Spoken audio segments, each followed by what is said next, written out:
Les coulisses du stress. Épisode 2. L'acceptation ou le stress. La bourse ou la vie. Cette expression vous rappelle-t-elle quelque chose ? Elle daterait du Moyen-Âge.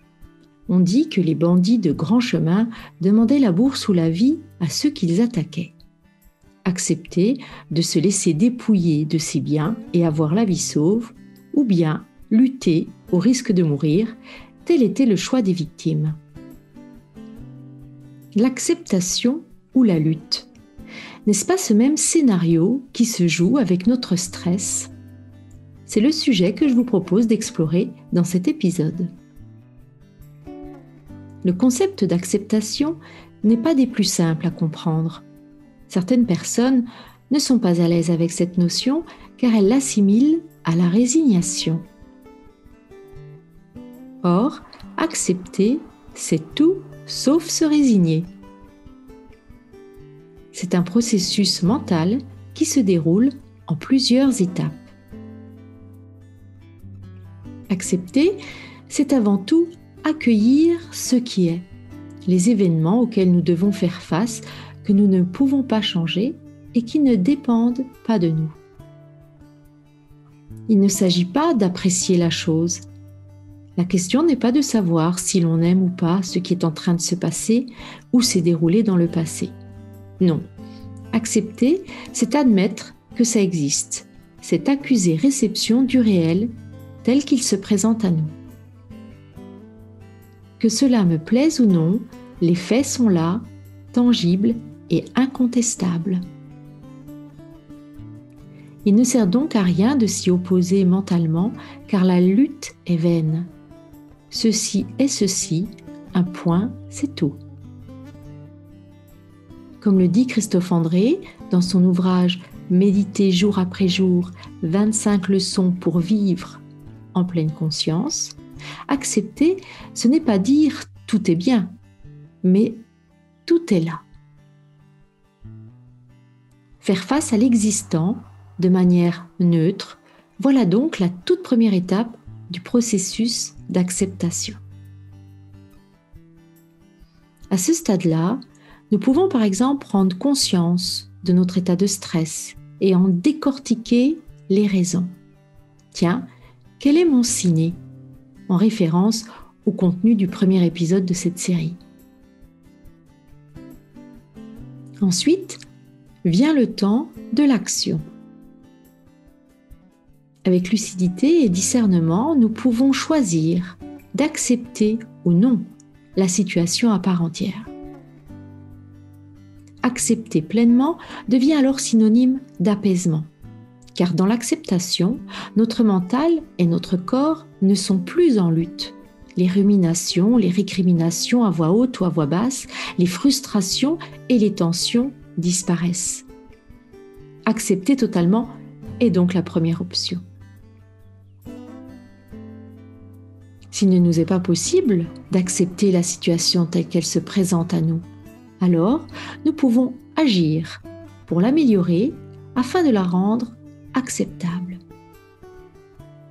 Nous pouvons nous prendre en main pour amener du changement dans notre vie et agir en fonction de ce qui dépend de nous, comme le dit Frédéric Lenoir dans son livre « La sagesse expliquée à ceux qui la cherchent ».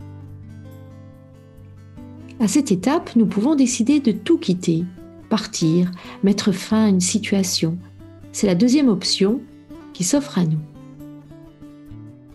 Sinon, en troisième option, nous pouvons nous dire que pour le moment, nous ne pouvons rien changer, tout en restant confiants sur notre capacité à nous prendre en main lorsque le moment sera venu et que la situation nous le permettra. Nous acceptons que la situation soit telle qu'elle est pour le moment. C'est alors que nous pouvons lâcher prise, c'est-à-dire stopper nos ressentiments.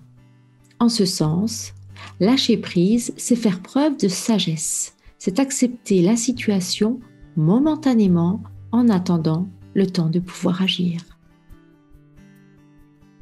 Le lâcher-prise et l'acceptation agissent comme le souvenir d'un événement heureux.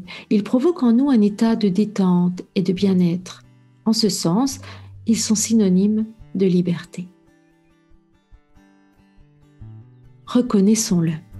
Le processus d'acceptation n'est pas des plus simples. Face à l'adversité, nos réflexes nous incitent plutôt à la résistance et à la négativité. Face à une épreuve, bien souvent, nous ne sommes pas dans l'acceptation. Nous refusons la vérité telle qu'elle est. Nous sommes dans la colère, le désespoir, la plainte ou bien encore dans le déni. Et cela nous maintient dans un état de stress. Nous envoyons un message de menace à notre cerveau et nous alimentons ainsi notre stress chronique. Nous nous plaignons sans pour autant changer quoi que ce soit à la situation. C'est dans cette posture que s'installe la résignation ou les guerres lasses du ressentiment. À l'intérieur de nous-mêmes se loge une lutte qui nous torture l'esprit et nous empêche d'accéder à un état de libération et d'apaisement. On se plaint, on accuse, on critique, on vocifère, mais en fin de compte, on ne change rien à la situation. On se maintient dans celle-ci et ce qui est ou a été demeure dans toute sa véracité. Quelles seraient nos vies si nous avions la faculté d'accepter avec sagesse les situations d'adversité auxquelles nous sommes tous confrontés?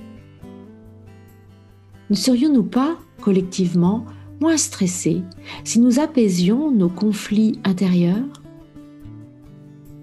Je vous invite à explorer ces questionnements qui sont aussi les miens. Et je vous donne rendez-vous dans un 3e épisode pour découvrir un peu plus encore les coulisses de notre stress. Je vous dis donc à très bientôt dans une prochaine vidéo. En attendant, prenez bien soin de vous. Au revoir.